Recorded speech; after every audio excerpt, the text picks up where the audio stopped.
evening all. So in the last class, we looked at projects, performance, dimensions, and there we looked at the differences that exist between developmental projects and infrastructural projects. And these dimensions cut across the scope or the scale of the projects. Who are those that promote these projects? Differences between them.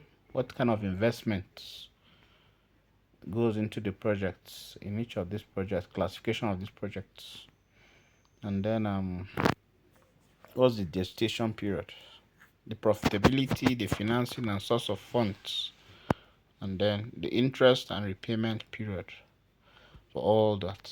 So quickly we'll jump into project management fully, and what one thing that comes to mind when you talk of a project, for it to be effective, there has to be certain management procedures that have to be put in place. And for those procedures to work out, there has to be a management process. When you talk of management, you talk of the process by which you cater for a project. And so when we talk of that, we are talking of who, the what, and the how. The who, the what, and the how. Also, that involves the when as well.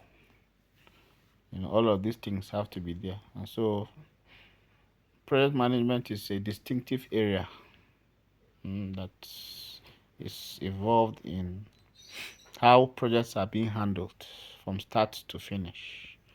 And you can't talk of a project and its management without looking at some key features that makes it different from other forms of management. You have leadership management, you have many other types of management, but in this case, for you to have proper management, you must have the project leader or manager, the person overseeing the project. You must have a project team.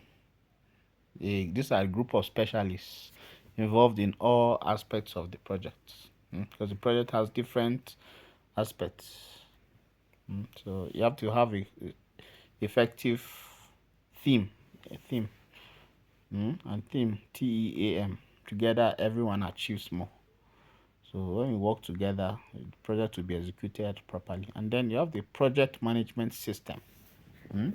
This system could be automated in most cases, be manual. But basically, the goal is to ensure effectiveness, and you cannot be effective without being efficient. So that's why you need these three parts to work: project leader or manager, the project team, and then the project management system itself, which is going to be managed by the group of this project leader and the team itself.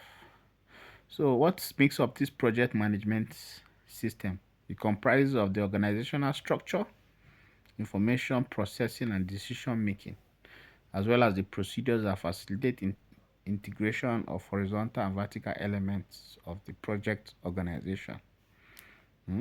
So the project management system focuses on integrated planning and control. So when we talk of project management system, we have deconstructed it into the specifics. We talk about organizational structure. So you must have an organizational structure. It means you must have somebody at the head. Just like every organization has a CEO, has a managing director. In this case, in the project management system, you must have a hierarchy, command. Just like in every team, you have the team lead. In the project, you also have a project manager, and his job is to what? To manage the team, to ensure that all the different parts of a project come together. The scope, he details out the scope, the resources to be used, or money or funds, and then the time it will take to accomplish the project. So you must have organizational this and under the project manager who oversees the entire project, you have the foreman of each team. Hmm? Yeah, if you are it's a building project, it's a construction company. Hmm? You have the lead engineer, you know, you have the architect who others report to. You have the different teams in that project.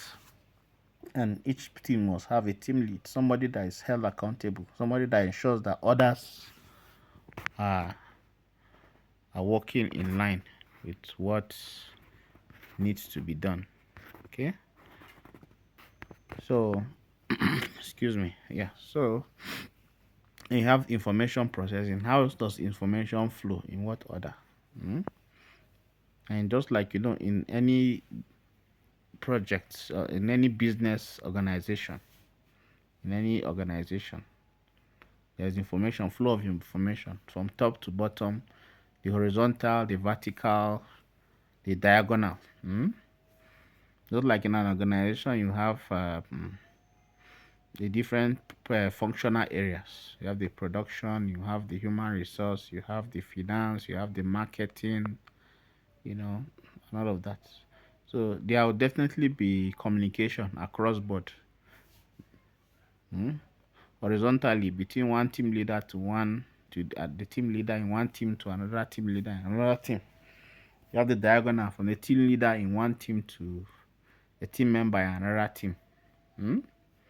You also have the horizontal from a team leader to his members, or from the members to the team leader, upward, downward, and all of that. So that is important. Then decision making at each level.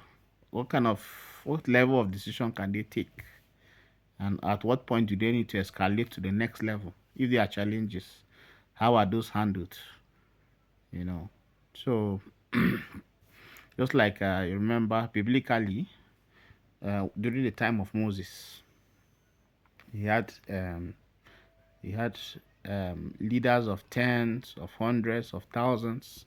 The harder cases are the ones that were brought to him, but depending on each level, and you are not supposed to go over your team leader's head or head of unit's head. If you have an issue as a team member, you raise it with your team lead. If he cannot handle it, he'll refer it to the next level. Each person has someone he reports to. Even the MD has people he's accountable for. The vice chancellor has has people he's accountable for. So that's how you keep everyone honest. You keep everyone accountable. You must have someone you report to. So decision making is key. And those decisions are disseminated. Once they have been taken at the top level, they are sent down. And then arising from decision making and information processing, we have procedures.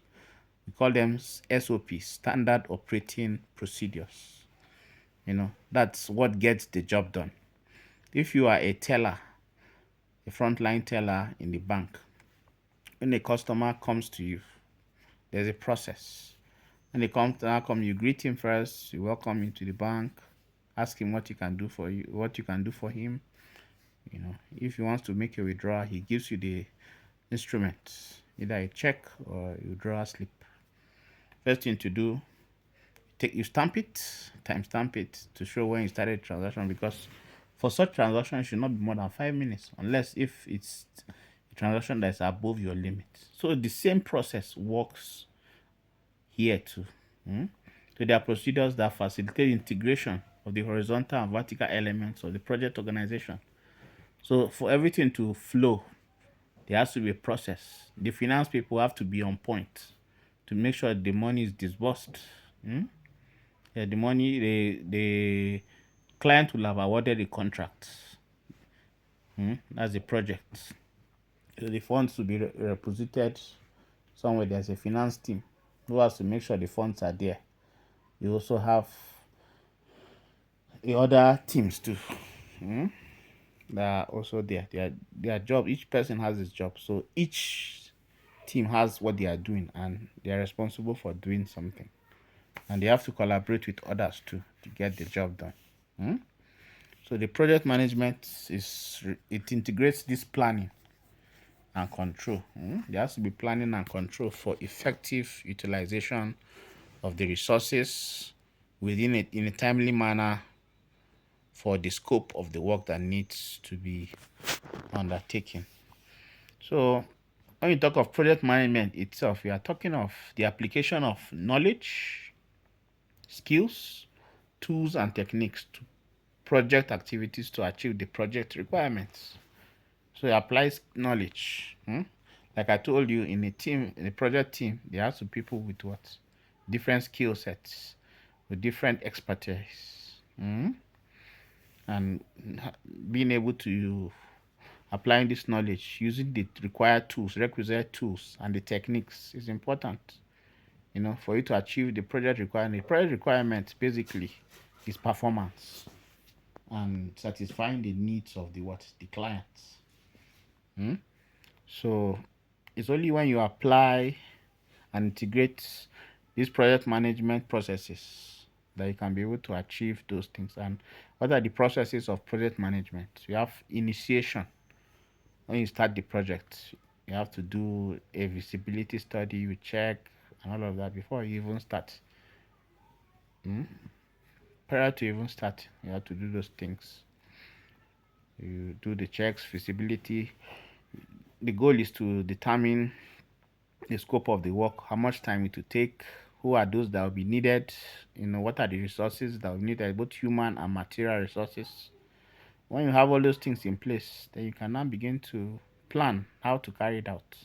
You get those experts, you bring in their projections, you know, and then you have a plan. What's the time of execution? How long would it take? Then execution. Now this is where you execute all those plannings you put them into what action. You lay down your plans into action. That's execution. Then while that is going, you monitor at each step of the way. Is the quality of the work being put in below, at par, or above? And then controlling, and then you close. All these things what are the application and integration of project management, what they require. So the first rule of project management is that the people must do the work. Who must do the work should help plan it. Yeah, that's it. When you are carrying out a project, you want to build. Let's come look. I want to build a house. A contract has been awarded to build a duplex. You have to get those people that would carry out the work to come and evaluate. Well, the architect might draw the plans, but the site manager sometimes who is also doubles as the architect. He has to also invite other experts. The mason, that's the builders. How many blocks will be needed? The painter will also this kind of projects. What will be needed? Screening, what kind of walls are we doing? You're bringing that architectural work into life. You need the experts in these different fields to be there to execute the project, otherwise it will fail. So the job of the project leader or manager is that of an enabler. His job is to help the team get the job or the work completed, to run interference for the team, to get scarce resources that the team members might need, and then to buffer them from outside forces that would interrupt the work. He or she should be above everything, a leader, a team player. Yeah, so that's it. So that's the job of a manager. He cannot be involved in the groundwork, but he should be knowledgeable about everyone. He might not necessarily be an expert, but he should have a working knowledge. And that knowledge would have to come from understudying others too. Before you become a leader, you must be a good follower. A good leader must have been a good follower. You must have learned from others. Been in a couple of projects understand how things work, not just a theoretical knowledge, but a practical knowledge, so that you can be able to envisage challenges that could come. And even when those challenges arise, you can be able to think on your feet as a leader to be able to what? To tackle them, so that to ensure that anything that will prevent the job from getting done, you what? You deal with it. You get the team members, everything they need, run interference so that nothing will distract them from their goals, and the tasks are completed in within the best time allocated, but not also so fast that the quality is not what sustained. Hmm? And so, having said that, still focusing on leadership, because leadership is what makes the project go. If you don't have good leadership, or where leadership is a leader is too involved in the job down there, he will be not be able to see some challenges. Hmm?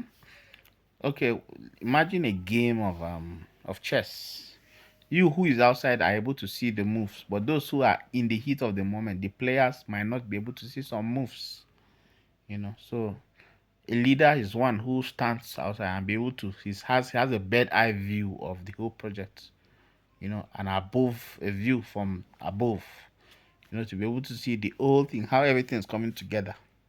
And that's why the best definition of leadership is one by Vance Packard. In his book Pyramid Climbers, he says leadership is the act of getting others to want to do something that you believe should be done. Yes. So the operative what here is want. They should want to do what you believe should be done. Mhm. So a leader is different from a dictator. Dictator or a monarch is one who gets others to do what they want them to do. Different. So do guards who supervise prison workers. They force you use force. Threat of what? Whip. Threat of hunger. Threat of this thing. Under threat. So you are forced to do what should be done or needs to be done. But a leader gets people to want to do the work. And that's a significant difference. So you must be able to inspire others to action. There's something that needs to be done. So you make them see that and make them want to do it. They should want to do it willingly. So even if you are not there, the job continues. But where force is applied, if those people enforcing are not there, then that's why a leader is an enabler. He enables people. He provides everything that will get them to do what needs to be done. They must want to do it. They must see the need there. For you to be on the team, you must have a shared vision, a shared goal, a shared purpose of what needs to be done, and being willing to contribute your own quota to get that job done. So the planning, scheduling, controlling of work represents the management or administrative part of the work. Yes. But without leadership, projects tend to just satisfy bare minimums. With leadership, they can exceed those bare minimums. Certainly. So beyond planning, scheduling, controlling, which is the administrative or management aspect of the work, you must have leadership. Leadership is what gets all of these other things what into play. But when you don't have them, you just have these things without leadership. You just satisfy the barest minimum. Okay, 5 blocks should be here. That's what should be there. Nothing extra to make sure that it's really solid. So leadership is very, very important. So what are the benefits of project management approach? The project management approach is as follows. The rationale behind it, project management approach helps in what? Handling complex, costly, and risky assignment by providing interdisciplinary approach in handling the assignment. Research and development, for instance. For research and development to be effective, you must take this combined approach, the project management approach.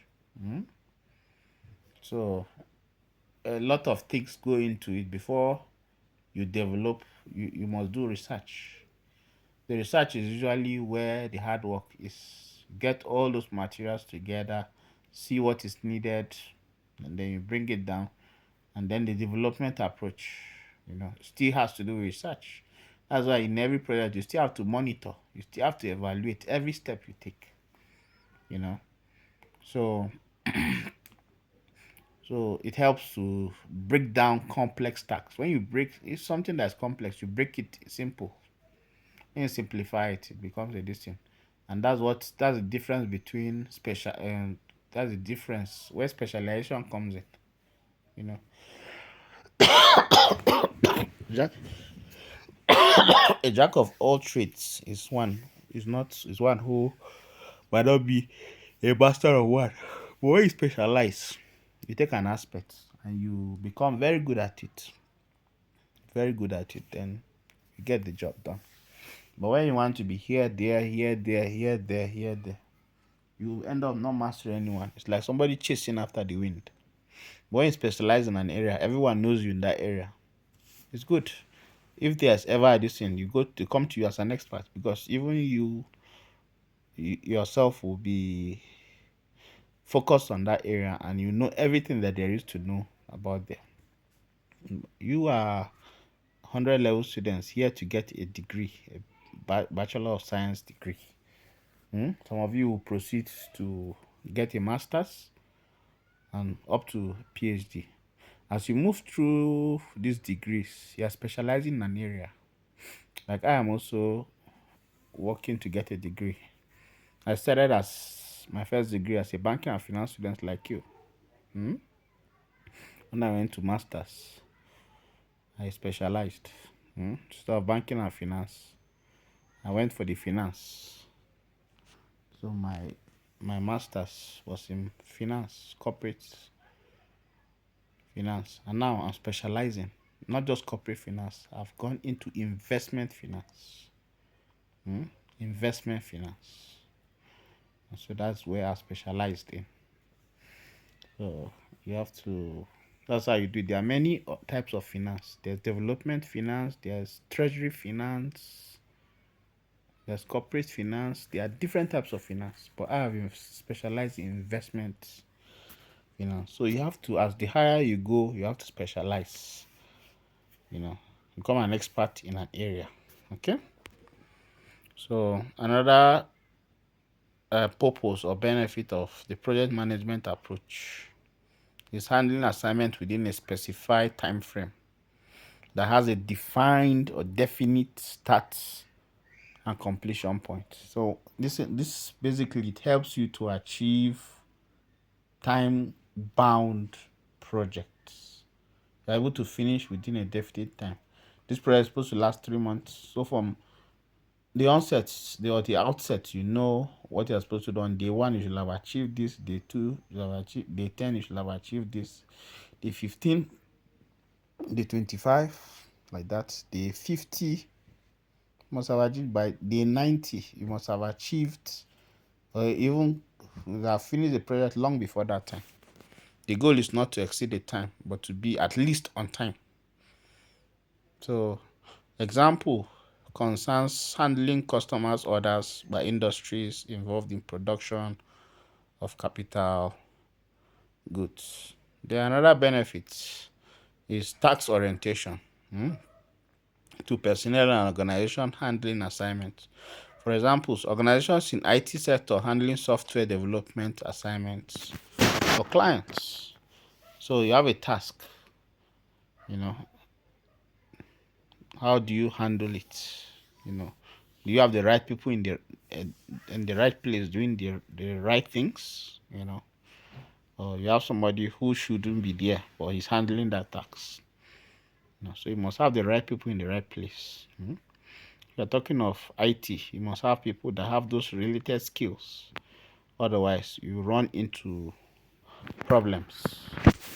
So, if there are any questions, please feel free to raise them and we'll handle them in the next class. In the next class, we'll be looking at dangers in project management. Dangers in project management is an offshoot from what we just saw. We've just evaluated. So thank you for listening. See you in the next class. Thank you.